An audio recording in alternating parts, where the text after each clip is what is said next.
Yine 3 kilo çıkama bu. Çıkardı. Yine bulançeden ben diye şunda sadalar. 48'e bak bulançeden ben diye. Yine bişten. Bugün abunacılar Kazaras pazarına geldik. Balık küpüşken bir geleveresiler yine. İçinden oldu balıklar. 28'den mi? 28 Evet, geleveresiler. Çok yakın 7'den ben bu. 7'den bak. Bir kadar ilk kez doğdum boyuna.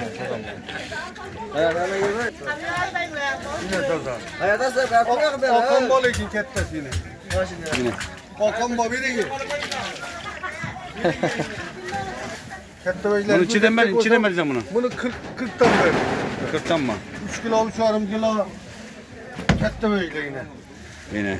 Ketteler yattı gene yine. Saz Allah. Başka yaşımızdan içeden buldu bakalım. 25'ten.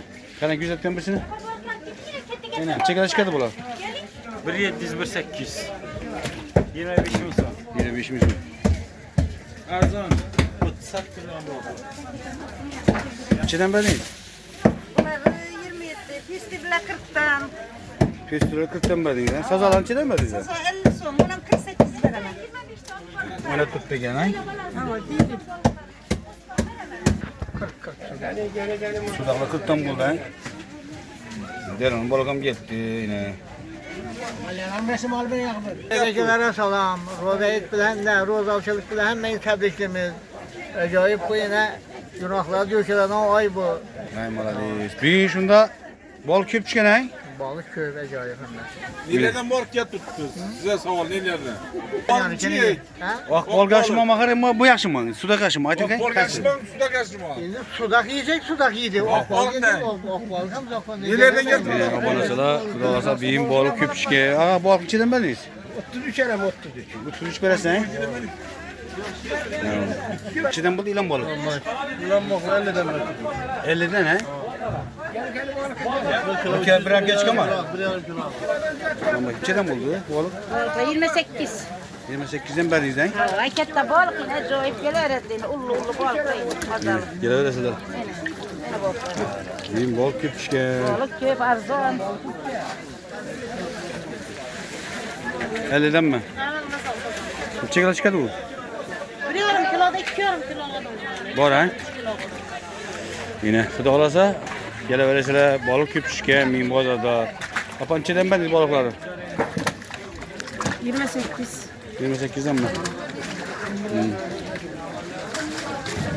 Kanlar şurada. Yaşımısız içeden buldu balıklar. 26. 26'dan mı? Yine balık. Aşağı bozara karağında bir insan gene düşken bu ya. Yine.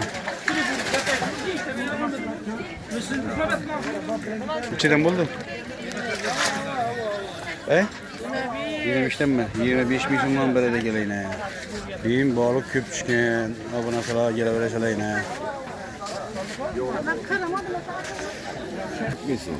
40 milyondan mı? 2 kilo 3 kilo kettesi 5 kilo. 40 milyon muydu? Bahçeden buldu balıklar. 45. 45'ten mi? Hayatım bu. İçiden. 43 verirlerdi. 43'ten beri de ha. Hayır, bir sazan size kime? Böyle hamur turşu var. Kaynar o beğencili. Kana Aksiye mi bu? Sen kim? Hava İran. Irak mı? Ama kim? İşsiz. Tamam. Tamam. İyi. Yine Aksiye çıktı. Bir Allah. Kim son? 2000 somay. Ha. Gele vereseler bana sıra. Telefon numarası yazmış ku. Telefon numarına gerek. Gerekin mi? Verir misin? Aç vereyim. 97 510 40 40. Yine bana sıra gele vereseler bana sıra. Bol. Boldur o zaman da gele vereseler bana sıra.